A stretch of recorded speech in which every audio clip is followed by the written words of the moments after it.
Hey everybody, welcome to Radio Dead Air Tech Q&A. You've got questions, we've got guesses.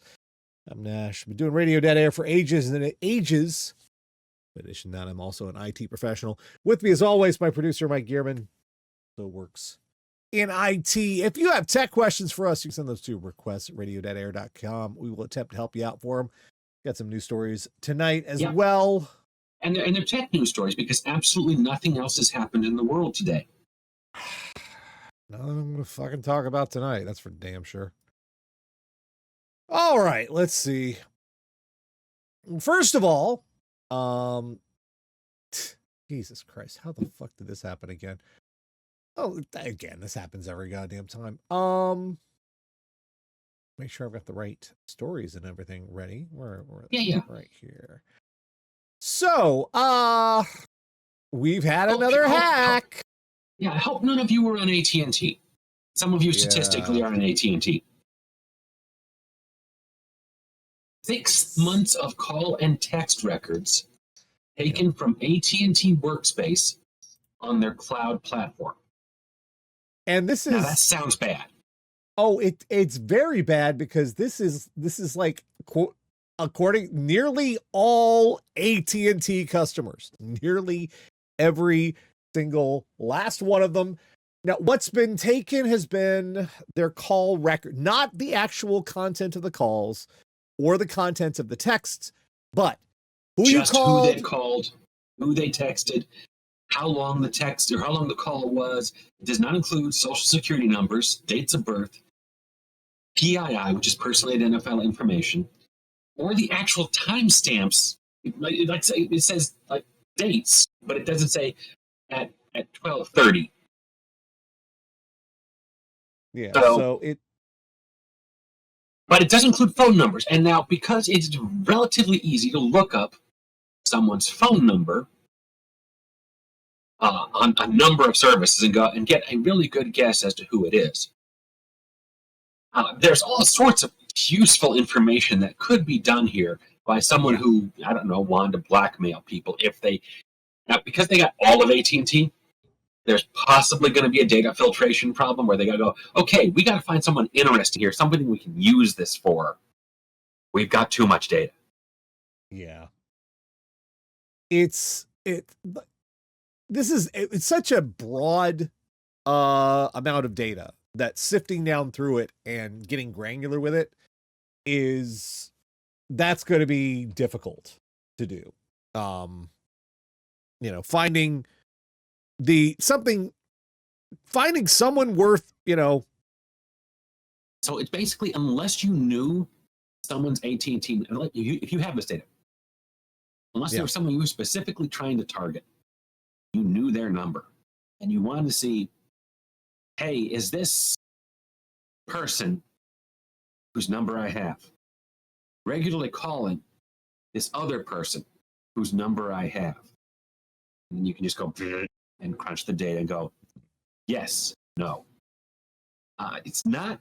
It's a big hack, but it's not necessarily a useful hack. Yeah, it depends on just who if you like a celebrity or just someone you specifically wanted to fuck with. If you could find their, tag them and connect them this information, that might be worthwhile.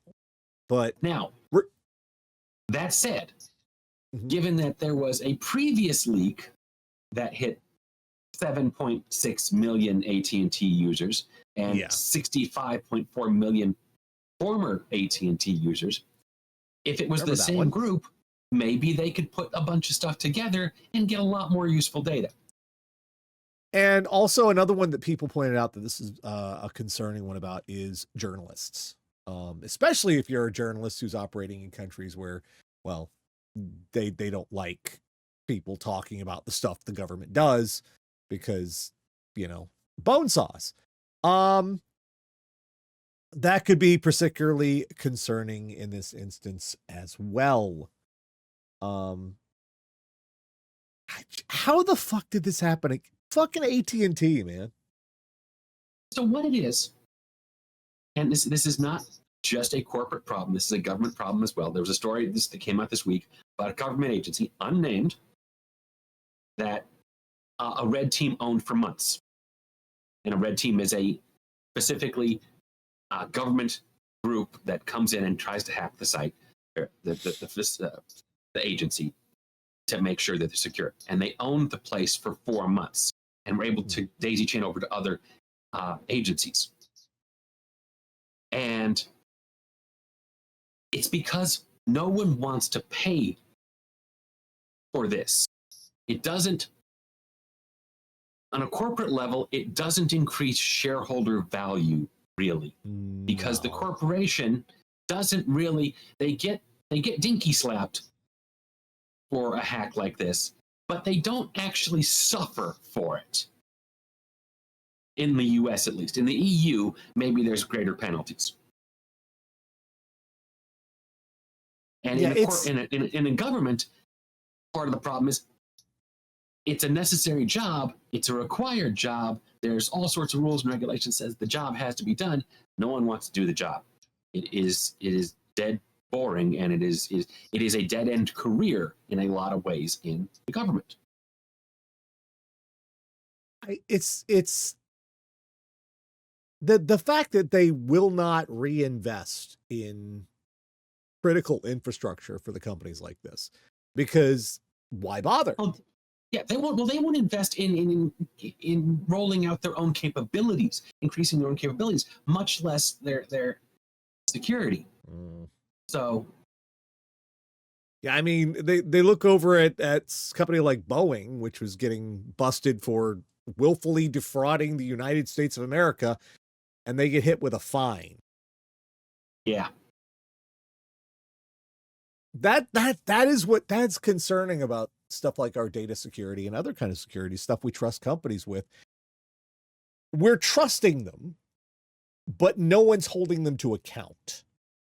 Well, that's because there's no rules and regulations that say, hey, you've got to do this. And of course, with certain recent court decisions, they can't necessarily be fined without a trial first now. Yeah. Which will take a decade of nothing happening and people getting more and more pissed until that finally gets changed. Yeah. Well, speaking of problems at a corporate level, that this one actually is incompetence.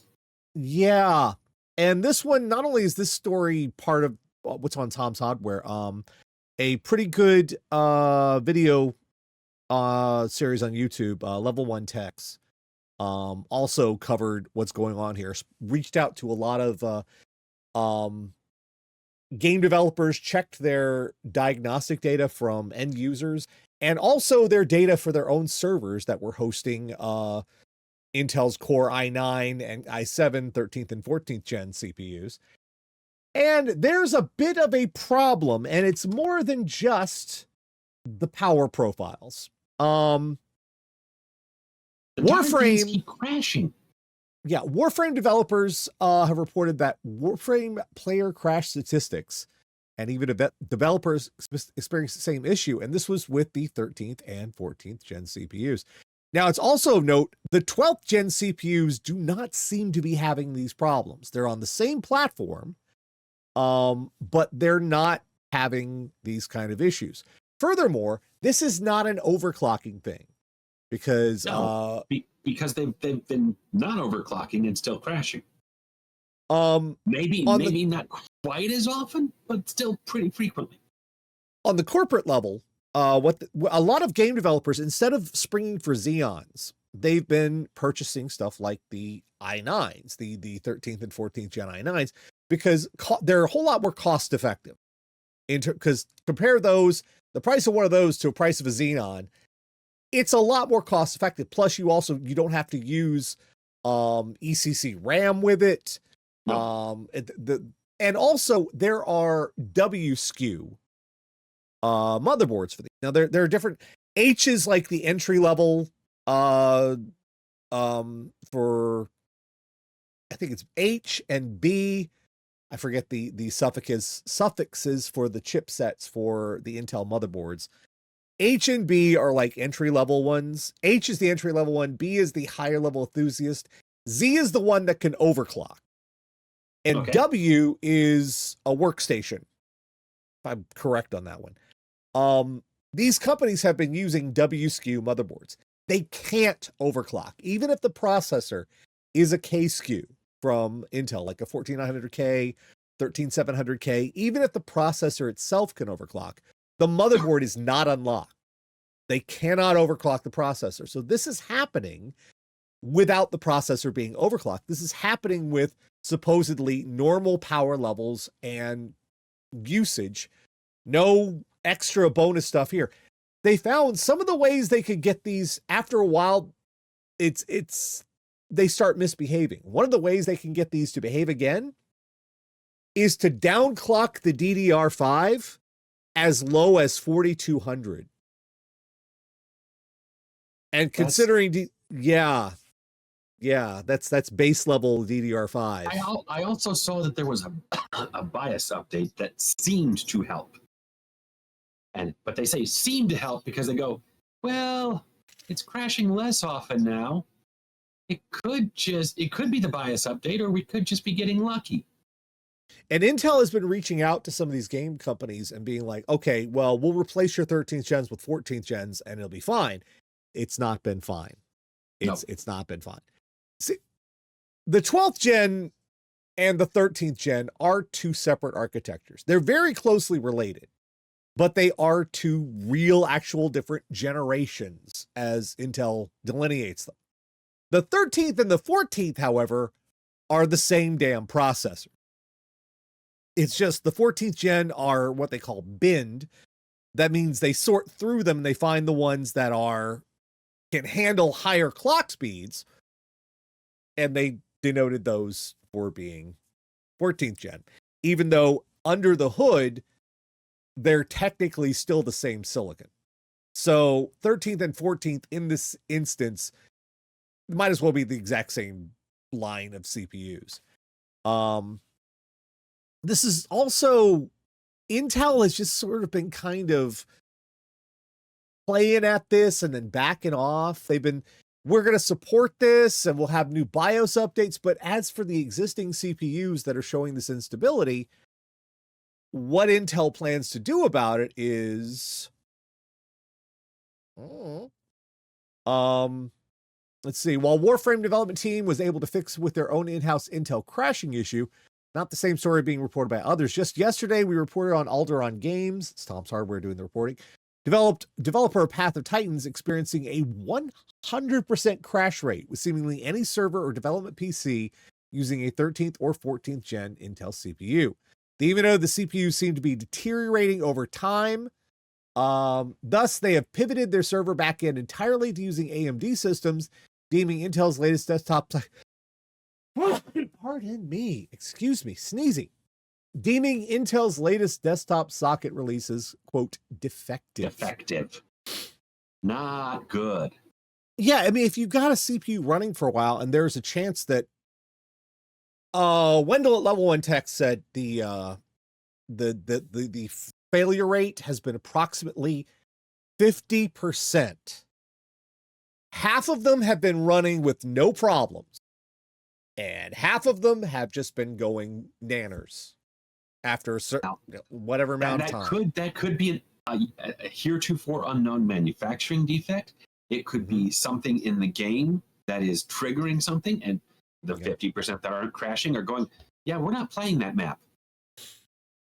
Yeah, so we don't know what's going to end up also crashing Fortnite a lot too. Yeah, oof. Epic Games knows Fortnite frequently crashes on 13th and 14th gen Intel. That's oof. That's gonna hurt adoption. If Fortnite is still huge. Well, even with AMD's speeds these past generations and how the adoption is still, Intel represents about 60% of the desktop market, and AMD only represents approximately 30%. Yeah. So there are not if Intel keeps this up. AMD, since system builders, people who build systems themselves tend to favor AMD, but people getting them off the shelf, they don't really look into it. And Intel does a lot more volume in that regard. So, Yeah. And yeah, we're talking about the 13900K and the 14900K. These are expensive, top of the line enthusiast CPUs, and they're getting a bad name with those enthusiasts. And it's so weird. Want to point out, if you're just gaming, the 7800 X3D is the best gaming CPU on the market. And if you're gaming and you want server capabilities, the 7950X is the best. Like, it's crazy. And they're both cheaper than Intel's offerings, which is also insane. And the only saving grace here, I guess, for Intel is this is the end of their platform. They have a whole new generation coming up soon. The only question being is Intel just going to just hope this goes away and be like, we have new stuff. And, oh, don't worry about those 13th and 14th. We'll just, what 13th and 14th? The 13th and 14th gen will still be out there for several years. Yeah. And some guy will go, oh, some guy will ask us.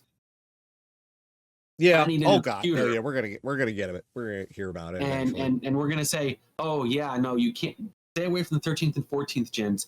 They were awful. It's even more irritating if you got really should make a list of notes here of systems we don't recommend. Yeah. If you got like a Z690 or a Z790 as a platform you were going to keep for a while and then upgrade from 12th to a higher generation processor, even getting one extra processor generation out of it, you've got nowhere to go now. It's more than a dead platform. This is the first time I've seen a regressive platform. However, it should be noted, this is only seeming to hit the high end. Yeah. That's the 13900, 13700, 14900, 14700.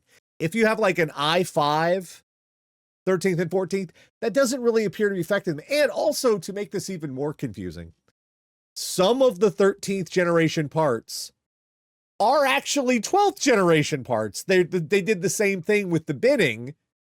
They didn't actually change the underlying architecture. I'm wondering if they produced a whole bunch of miscued stuff, or the binning tests they used were messed up. Well, mainly what it is, Intel has been desperate to regain the speed crown this generation. They have pushed their silicon too far, in my estimation. They have put too much electricity through these parts and just said, we will make up for our speed deficit by running these hotter and faster with more electricity.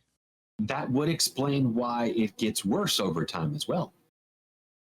Raritor says, is this kind of like when AMD went for Bulldozer and actually did worse, seemingly on purpose? No.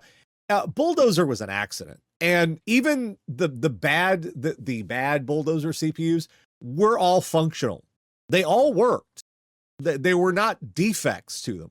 They worked. It's just the design was terrible for speed. They functioned. They were doing what they were supposed to do. The FX processors from that generation, they're just lousy. They're not good processors. They're not broken. They're just slow and confused. So yeah, this is kind of a mess. This is a mess. We'll see what happens with it. Another mess, and this one is one I kind of cheer on because how many times has it happened lately in tech where we look at a product that comes out and go, that's fucking ridiculous. That's fucking ridiculous. What the fuck are you doing? Well, I say you and I have done that quite a bit lately with basically all the AI nonsense. NFTs before that, crypto before that. The Cybertruck. Cybertruck. Much of VR, which, hey, speaking of VR. Apple has only reportedly sold less than 1 500,000 Vision Pros since the February launch. Since the They launch. were originally projections that Apple could shift 500,000 of these. And now, even that seems like a low number for an Apple product. Now, I don't even know if they made 500,000 of these. The thing, there's a lot about this product that was just positioned terribly. Number one, it was virtual. It was a product without products. There was nothing to do with it. Yeah, it was an interface, but all it really did, there were no real killer apps for it to begin with. It wasn't really gaming compatible because it wasn't set up. You couldn't make it to a Cylon thing.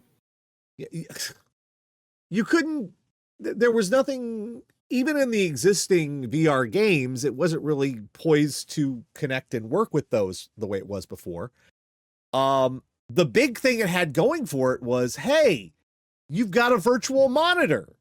How cool is that in AR? Isn't that neat? And then it turns out, well, you still need to have some sort of Macintosh to work with it because you'll need a physical keyboard and a mouse because the on-screen ones are just terrible. And in general, and without having this dedicated app that would be like, you must have this piece of hardware to do this thing, they were still charging $3,500 for something that had nothing. Now, I've heard a lot of people talk about how this is the Apple first gen. This is for developers. They're going to buy them and they're going to make stuff with it. And the next generation, that's the one that's going to be for consumers. But only 100,000 units. That's number one. That's a fifth of what they were expecting to sell. And if they were only expecting to sell 500,000 as an Apple product. Yeah. Now, maybe their highest end computers, they go, okay, yeah, maybe only 500,000 of those. But yeah, this was supposed to be something a little bit more mass market. Yeah, I mean, they were presenting this as an experience for people. And what did they have? They had that weird, creepy ass Facebook thing, or not Apple FaceTime thing that took a map of your face. And instead of having a camera pointed at you, it would put your virtual face over your face for the FaceTime. What in the hell is going on there? And also this is the fake eyes. I love how a lot of people, they had to explain to people, no, it's not see-through. What they did, they put an LCD on the LED screen on the outside. And a camera on the inside that looked at your eyes and put your eyes on the outside. Only it's not really your eyes, it's an approximation of the eyes it's looking at. How? It's going right up its own butt. It's just such a terrible product. Like the technology and also, can we talk about the fucking battery that had this the garbage battery that had to have this wire going from your head to this big old battery pack? It was still heavy, even with taking the battery out of it. The headset's still heavy. If you wore glasses, you were screwed because you were going to have to pay extra for prescription lenses for this thing. You have to, in order to buy one, you have to make an appointment with the Apple Store to go in and get a fitting. Yeah. And the seal and whatever thing around it, the fittings around it, degraded pretty quickly too. Yeah. It did not have, well, that's one nasty thing about human flesh coming into contact with a lot of materials. Your flesh actually produces a lot of things that are corrosive to a lot of materials. Sometimes it just takes longer than others, but we sort of, yeah, we're a mess. We're terrible. We'll just ruin stuff just by the oils in our skin. It's gross.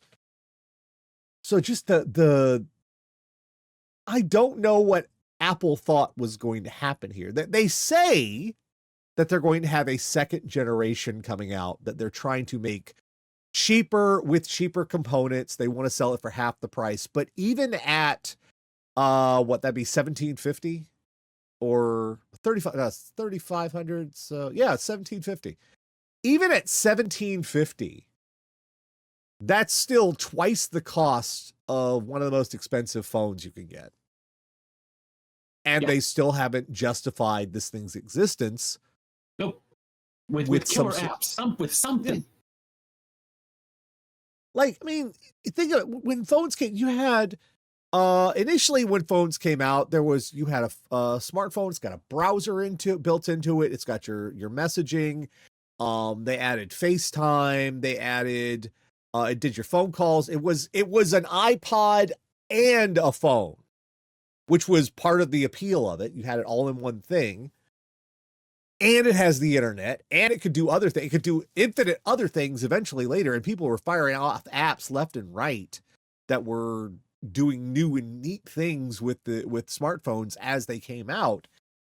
I don't know of a single neat thing for this. Like, the only thing that I saw people talking about were the creepy ass FaceTime and the virtual monitors, which I guess that's a neat thing to do, but real monitors are less expensive and they don't require you to put a heavy ass thing on your head for hours. And while you can't bring the monitor and you can't put timers over your soup on the stove and leave them there, which is, it's neat, I guess, but it's not very practical. This whole thing lacked the kind of practicality that there's like a threshold of the amount of bullshit people are willing to submit themselves to in order to use a piece of tech. And if you exceed that threshold, they ain't gonna fuck with it. Like, for a lot of people, like even the Meta Oculus, whatever they call it now, Vision or whatever, even that has got a bit of a threshold to it. And that's even a simpler version of this. It's like, oh no, it's simple. You do this. Like, rooting your phone is one of those threshold things where people are like, no. Linux, and you have to hit the command, the console is one of those things that's just that activate. That's the threshold. That's no. There's a level of comfort and ease that people expect with modern technology. And if you exceed that, you're going to fail. Yep. And which most VR has done. Yeah. I mean, what balances it out, what raises the threshold is if on the other side of it is something that's really, really, really fucking cool. Like the Wii is a good example of that. You had to change everything for those little Wiimotes running around, and still remember people who were throwing those into their televisions when they were bowling and shit. But what they offered in exchange, the games and the accessibility and whatnot, people adapted. They're like, okay, I'm going to try these. And that exceeded the threshold. You have to have something that's going to be a trade-off for people willing to put in the effort. And this just was not giving people back. The most attractive this was for influencers to walk around in public looking like imbeciles. Like, I remember seeing one of these, a guy driving a Cybertruck while wearing a Vision Pro, and that said it all. That was all you needed to know about this shit. So I don't think this is going to be I don't think this is going to be the next step that Apple was hoping it was going to be. So no. All right, before we move on to our stories, I forgot to mention this at the top of the show. Our questions? We've done questions, our stories. Yeah, we've done stories. Questions. Before we move on to questions, let me show you something neat, which I don't know if it's really all that interesting, but watch this. Are you watching? Okay, you probably just looked a little weird in the background here, but I'm gonna hit it again. Aha! Home automation! Did you check that shit out? I saw The lights, okay, so I the was lights, watching yeah. the stream. Yeah, I saw the lights Yeah. change and certain things got sparklier or fuzzier or Yeah. some visual effect that I cannot appropriately describe because I don't have the vocabulary for it. I discovered something this week. There is one of the biggest hurdle to home automation in the last decade has been this bizarre need to, instead of sell people home automation, they want to sell data gathering. So Yes. that means if you want to have a light switch that you can turn on and off with your phone, well, your phone is required to call a server across the internet, thousands of miles away, in order to turn off a And the light signal back thousands of miles away to turn off the lights. that's like 10 feet away from you. And the ridiculous part of this, of course, is when the company eventually goes out of business, as they all do, suddenly you've got an automated light that you can't do anything with anymore. Yep. That you probably paid too much money for.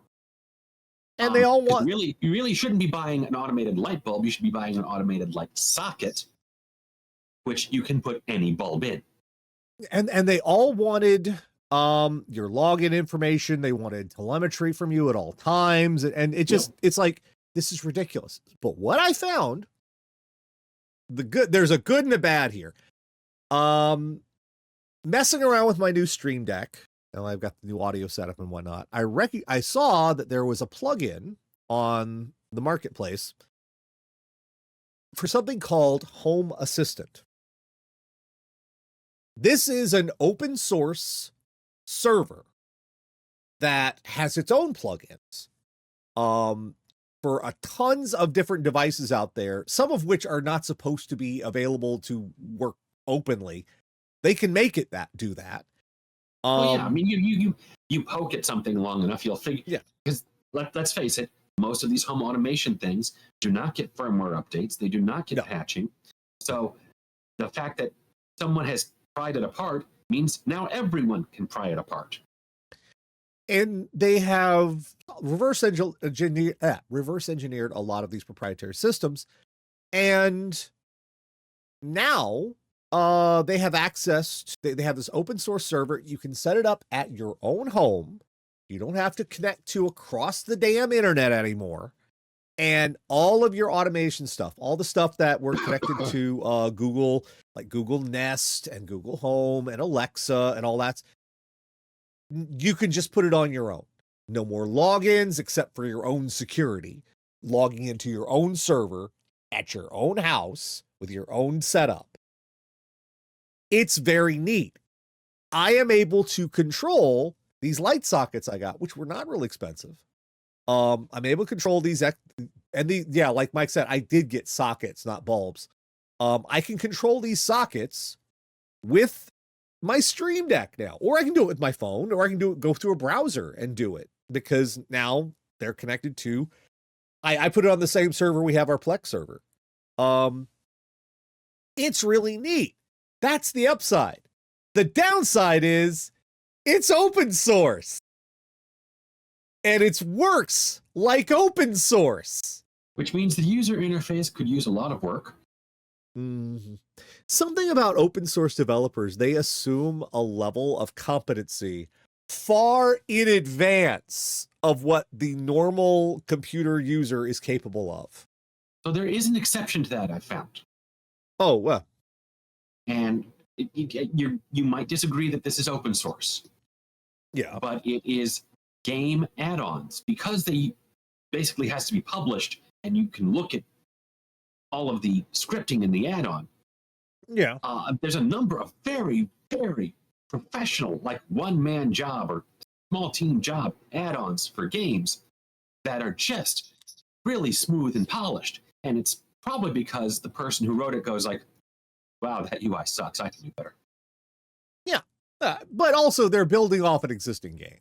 Like when OBS came out, the first iteration of OBS, the streaming software we use, it was so frustrating and so great. It had so powerful, but trying to figure out how to do anything in the interface was like a nightmare. It was like pulling teeth.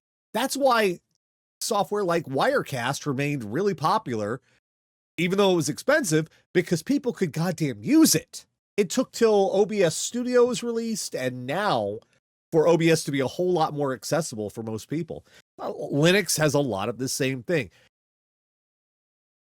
I didn't exactly have to go to the command line. Like, there's a marketplace for extra add-ons for it. So if you want for your Wise camera, or if you want for the specific model of light bulbs or whatnot, you've got to go and find the add-on for it. And it's fairly simple to do, but if the add-on isn't there and someone has made it on their own on GitHub, you have to find a way to transfer it onto the server, and it doesn't run Windows native. I had to run it in a virtual machine. It's Linux. I had setting up the server. The instructions were very clear, but if I didn't know what I was doing, I would have been a little like, what? So on the upside, I think if we give it another couple of years, they might polish this enough to make it as simple as a one-click installation, like for most stuff, but it's going to take a bit. Now, one thing I hope they don't add to it, it's just because I feel that'd be a security issue, is auto detect of your devices. You still have to tell it, hey, I've got this, I've got this, I've got this. Well, I mean, no, it can look on your wireless network and ping some devices that are on your network and say, what are you? Oh, okay, this is... Okay, yeah, I don't know, still... I mean, your router does the same thing. I'll go on the fence about that one. Okay. I mean, your router does the same thing. That's how your router knows you've got an Xbox and a laptop and an iPhone. Like, my router can see all our devices and goes, oh yeah, that's an iPhone. That's iPhone operating system. That's talking to me. Hi, I know what it is. So, all right, let's look at your questions for this week. We got 4 of them so far. Do we have any more come in? All right, so for the moment, we only have 4. I sent you another one, but it went to last week's. I put it on the wrong reply, but I did send it to you. Okay, so that's why when I opened up the thing, it's like, wait, but something's wrong here. I sent it to the wrong reply for last week. My bad. Hi, Charlie. All right. Let's start with this one from Tim C. He says, hi, Nash and Mike. I'm on a limited budget, but I want to do some podcasts in the future. Do you have any recommendations for recording setup for under 200 that doesn't sound terrible? Yes. And if you want to go for the simple answer, and this is pretty much a simple answer, for around 200, Focusrite Scarlett Solo, very solid USB interface, and any number of condenser microphones, like the MXL 770, I believe, is the entry-level monitor there, or for the Audio-Technica AT2020 is a good model. These are not the best microphones in the universe, but they are a nice little condenser microphone. They will get you the sound, this sound that sounds like we have right now. They'll get you where you want to go. In fact, that's the setup I've got right now. I've got a Solo, and I've got, well, that's the other thing I was going to say. Right now, the newest model of the Focusrite, so the Scarlett Solo, is the 4th generation. And that one's great, but the 3rd generation is only from like 2020, and it's really good. And you can get it cheap. You can get them cheap. Like the Scarlett Solo is around a little over $100, $125. You could find the 3rd gen anywhere down, depending on used, you could find it anywhere down near $60, $60-$70. So it's half the price of a brand new one. Yeah, and by the way, Scarlett, your Focusrite even sells refurbished stuff themselves. You know, people. Yeah, they sell refurbs. Yeah. And personally, as far as microphones go, this is a wonderful thing about microphones. I think I talked about this last week. They are damn near impossible to kill. You got to be with condenser mics and dynamic mics. Ribbon mics, those are fragile as hell. But condenser and dynamic are hard to destroy. You have to want to do it. Dynamics are like dynamics are just a little magnet moving around. Those are hard to kill. Condensers are, yeah. Okay, continue. Condensers are a little more complex because they do have circuitry involved, and they do have what's called the microphone element. That can be a little fragile, but the bodies on them are freaking steel. The reason I bring this up is used microphones are an excellent option. And if you want a really good starting microphone, this one right here that I am using, the AT3035, has been out of production for a long time. It's essentially the same as the AT2035, which is currently in production, but it was built at a time when they were using much higher quality components. It sounds better than the 2035. This one was made in Japan. The 2035, I think, is Indonesia. Not that that's an indication of the quality, because there are a lot of good things that are made in Indonesia, but it is made. The 2035 was specifically designed to be a cost-cutting measure, as opposed to the 3035. It's the same design. It just has cheaper components.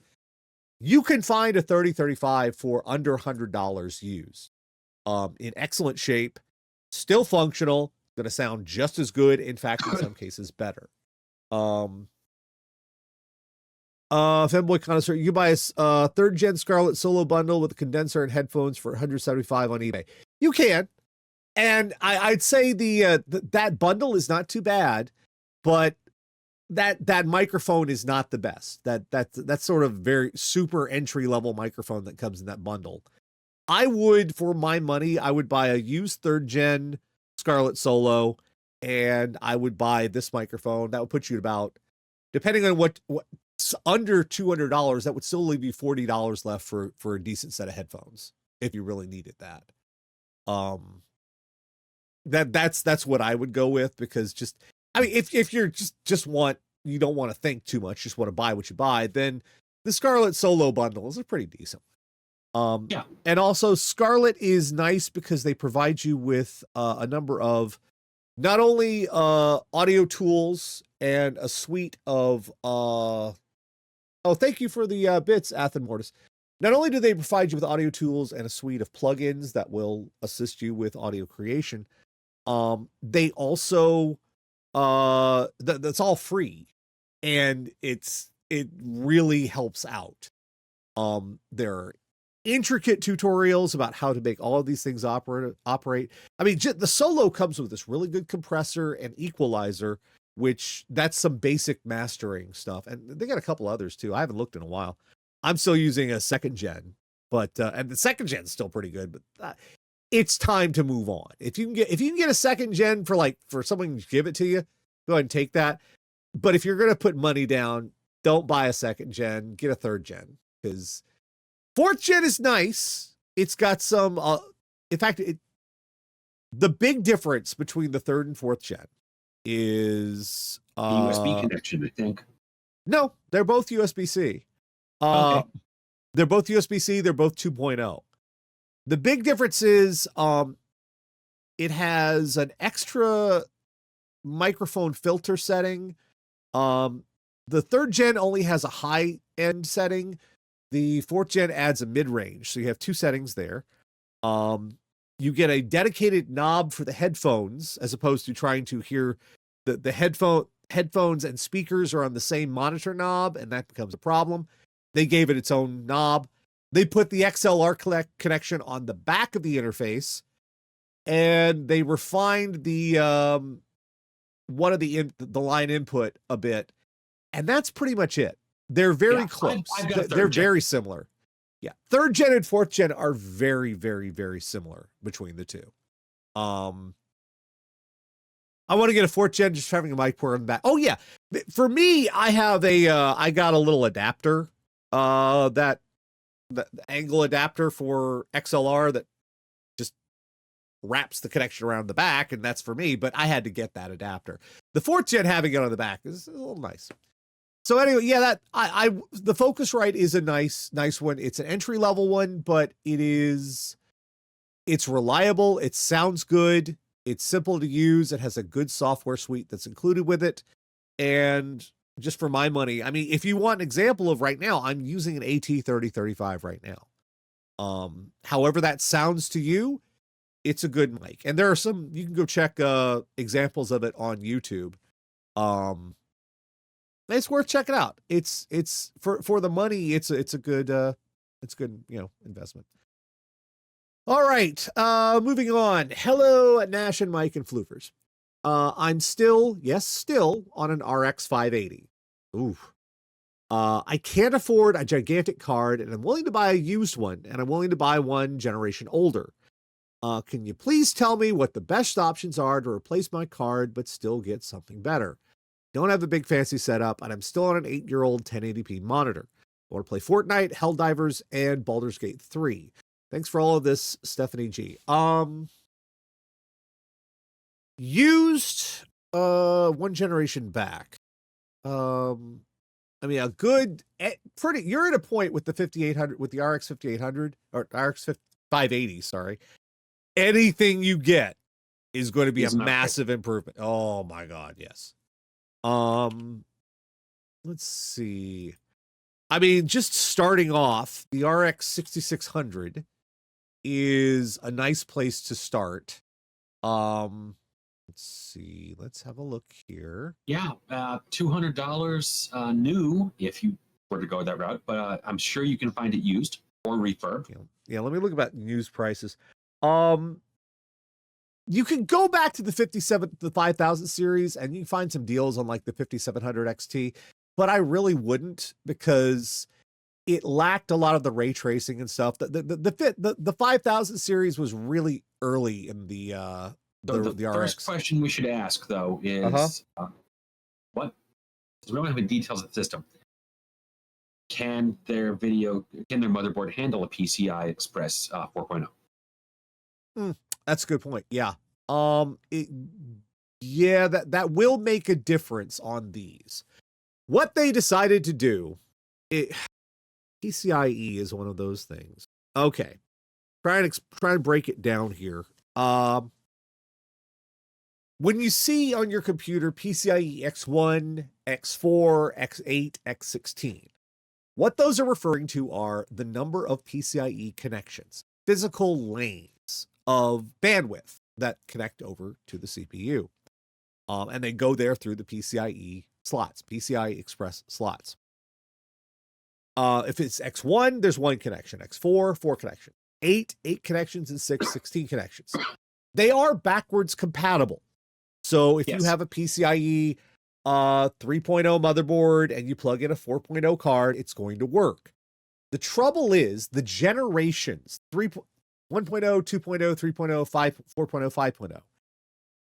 Those denote the upper limit of speed that each of those lanes is capable of carrying. And while they're backwards compatible, let's say you plug a card that has PCIe 8X, 8 connections, 8 PCIe connections, into a motherboard with PCIe 3.0. And the card is 4.0. It's going to be limited to 3.0 speed, and it's only going to have 8 of those connections. Now, previously, what they were doing is they would make them all X16. So even going backwards compatible, it would have 16 lanes, it would have extra bandwidth, so it would offset some of the speed problems. However, to cut costs, AMD released like the 6600 and the lower level cards with only 8 connections on the card. So you can plug it into an X16 slot, it's only making 8 connections because it only has 8 connections. And it's limited speed-wise to those 8 connections. So if you're using a PCIe 3.0 motherboard and you plug in a PCIe 4.0 card, if they're both X16, that's going to take a hit, but it's going to have more access. But if the card is X8, then it's going to have half the speed available to it that it would see on a PCIe 4.0. And that, as at the lower end, that has been shown to make a difference. Now, I assume if you're still on a RX 580, you're probably on a PCIe 3.0 machine. That was my guess. But a PCIe 4 card will still do you fine. It's just something you need to be aware of. You're not gonna get the full performance you might think you would get. Yeah, it will still work. You'll still get the it will still be faster. Anything you get is going to be faster than RX 580. Yeah, I'm seeing another RX 580. Okay, yeah, that did get, yeah. I'm seeing on eBay there are a lot of used RX 6600s going for $150.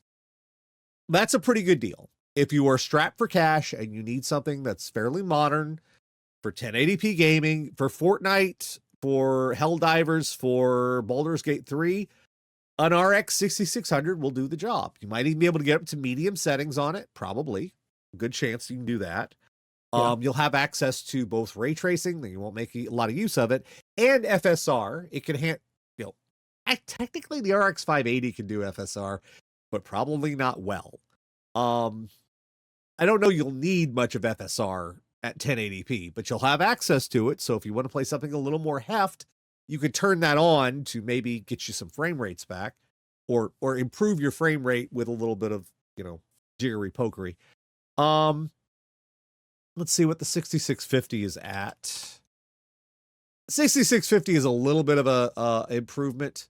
That's actually at 175. I see one here, or closer to 200 used. That is a little bit of an upgrade over the plain 6600. Just for bang for your buck, if you're really strapped for cash, at the $200 level, either a used 6600 or 6650 XT. Those are good options. You might even be able. You might even be able to find a new 6600 to that price level, but you're gonna have to search. Yeah. Let's see, a 3060 right now, 12 gig. Let's see, something that's not parts only, maybe, please. Let's see. I'm seeing 250 to 300. Yeah. Did I pick TI? No, just a regular 3060. Yeah, those start at around. I see about, well, those are parts only. It's busted. Yeah, they started about $200 for an RTX 3060. Decent card. It's going to be on a par with the 6600, but at this level, the feature set, which is the DLSS and the ray tracing, you're not going to get a lot out of them for a 3060. So it's going to be pretty close to AMD. They trade blows fairly well at the entry level. Maybe once. Oh, good. How much would a 4060 be these days? Not sure it's that much of an advantage. Yeah, that's about 4060 is closing in on 300. If you can get up to 300, a 4060 is an option. Let's see, a 7700. What do we got there? What's that one looking like? Yeah, RX 7700. Let's see. Well, that's closer to 4. So let's see what the 7600 is. 600 XT. That's closer to 300 as well. A 7600 XT, actually at the 300, I would say between the 7600 XT, but it's got 16 gigs of RAM. Yeah. Which can make a huge amount of difference. Yeah. You'd have to decide between the 7600 XT and the 4060. There are pros and cons to either. 4060 has access to DLSS, ray tracing, but it also is limited to 8 gigs of RAM. The RX 7600 has some ray tracing, not as good. It will be FSR, which is AMD's open source version of DLSS, is a broad way of calling it. It will have twice the RAM on it, which, if you listen to Hardware Unboxed and a lot of other people, it ages better. If as newer games come out, it will be able to handle them better with more RAM. It's up to you what you want there, but yeah, that's pretty good roundup at the lower end of what. Yeah, I think. Anything else you want to add? No, especially since the dog has started going off. Oh, okay. Nash, Mike, and Cats. In all caps, I want to put this out. Adobe sucks so bad. Now that we've got that out of the way, I am so tired of fighting with Premiere and Photoshop, and I don't trust Adobe as a company anymore. It's also really hard to keep paying for their stuff every month and justifying the value of that purchase. Can you go over the free replacements and what I'll need for them? I'm also going to need some tutorials if they're really different. I haven't gone looking because my subscription through my school for a while. Oh, I've got my subscription to my school for a while, but the news and the costs every month are starting to wear me down. Alicia in Richmond. Okay. So part of it depends on which Adobe products you're using. There is, if you do a simple Google search of Adobe replacement chart, there is a chart that some guy bring that up on Twitter. I don't know that he's on Blue Sky or anywhere else yet. Did that says, "Hey, are you using this? This is the replacement item for you." And he goes into whether it's free and open source, free of charge, single purchase, or is it subscription for more features, etc. And he basically covers, or she, I'm not sure, covers. Let's go with they. Let's go with they.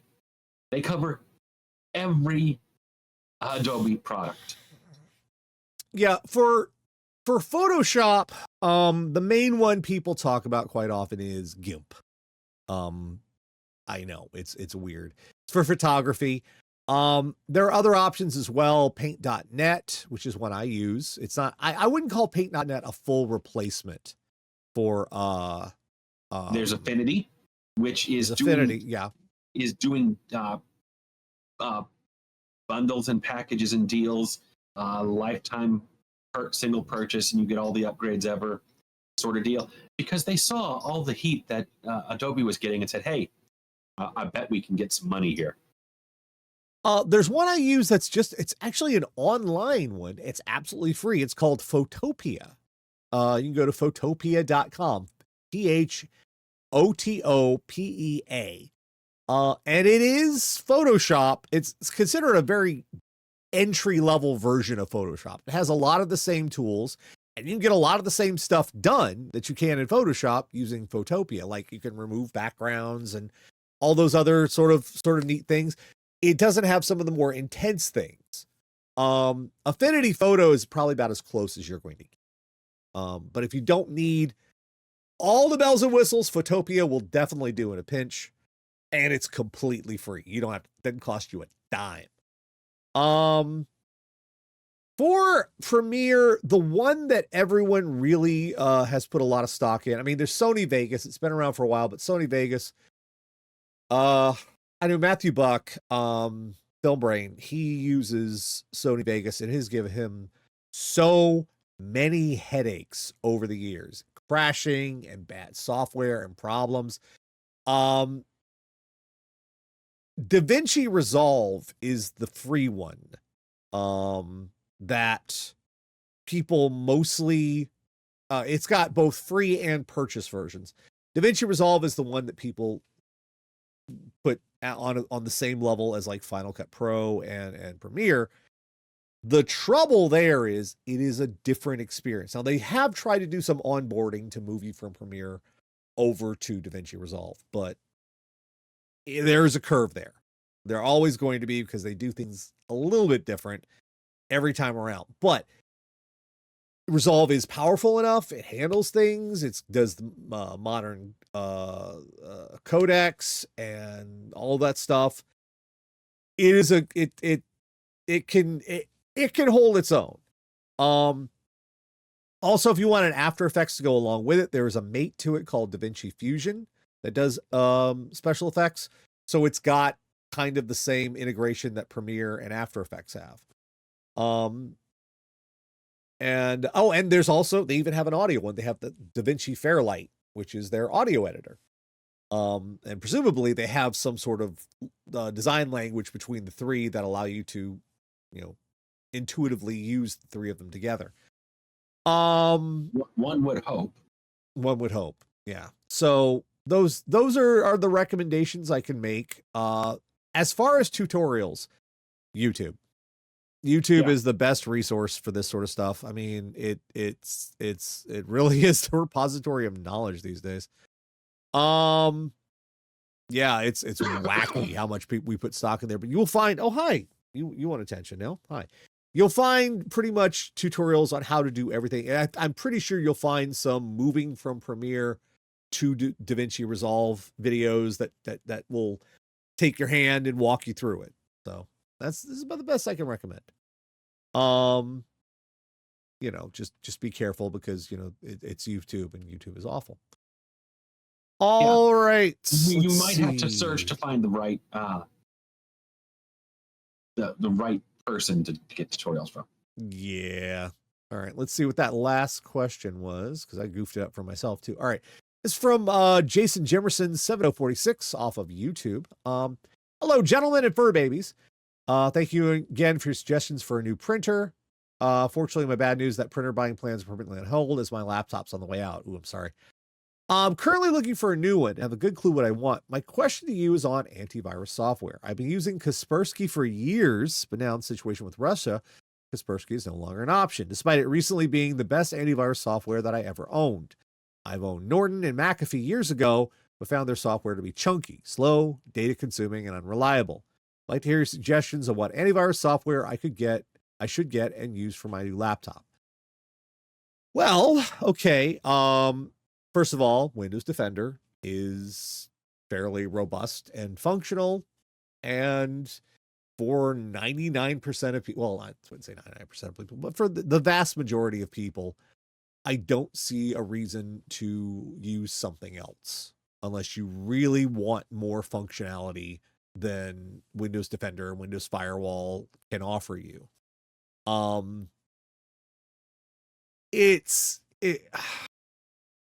As far as alternatives to it, Bitdefender is not bad. What I determined by not bad is all of these alternatives to Windows Defender are trying to sell you something. They have to, because Windows is able to give their shit away for free and they're trying to compete. So they give you a limited free option, trying to be as close to parity as to Windows Defender as they can. But they are also going to try to sell you something. Some of them are really deceptive about it. And they act like they are offering you all the free stuff for Windows Defender, but they try to trick you into thinking in order to get that, you have to get their Ultra stuff too.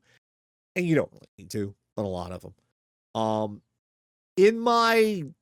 They call it dark patterns is the engineering thing they talk about for software development, is when you try to push people to do stuff they wouldn't want to do otherwise by sort of just steering them around and engineering them and be like, oh no, look here, you paid money for this thing. Thank you. Oh, I didn't want to do that, but there you go. Bitdefender is an okay alternative. I've used it. It's not as aggressive as some of the others, like what was that one? AV something. Oh, good Lord, it's been years. There have been so many that have come and gone. Norton and McAfee, I would say, are right out, especially considering Norton decided their way of trying to get more revenue was they went in on crypto. And no, thank you. No, do not put that on. No, why? Good God, why? No. Yeah. I mean, and plenty of other software has tried to load out crypto as well. I mean, Razer has a crypto miner built into it that you can say, oh yeah, enable this for me and let me crypto mine through my keyboard software. No. Yeah. Bitdefender's, their free one is just real-time data protection, which is about the same thing that Windows Defender does, real-time data protection antivirus. They've got Bitdefender Total Security with a VPN and what they call a device optimizer and stuff for Mac OS and Android. They have Bitdefender Internet Security, same kind of stuff. You don't need those unless you want to get their VPN and stuff through them, in which case, okay. But they make it clear you don't need to. All you need to do is just get the free stuff. I would recommend on none of them start a free trial, because that kind of ends up a little goofy Don't mess with that. If you're looking for a replacement for Kaspersky, Quick Scan and System Scan. And as always, I recommend, in addition to Windows Defender, in addition to Bitdefender, also put Malwarebytes on your system as well. Yeah. Even the free version of Malwarebytes will catch a lot of stuff. Yeah. Sometimes, it's not often, but sometimes there are things that Defender catches that Malwarebytes doesn't, and stuff that Malwarebytes catches that Defender or Bitdefender can't catch. It's just, sometimes it's a matter of how quickly they've upgraded their database, their list of things. It's all oh dang it, I did not upgrade. Good Lord, we're at the end of it and I didn't even upgrade the stream to be Tech Q&A. My bad, everybody. Damn it. Freaking categories. Freaking it's you have to do it live and I forget to do it. It doesn't do it automatically. But anyway. So yeah, that'd be my recommendation. All right. That I think is going to do it for this week. One more check. I think that's everything. Yep, that's going to do it.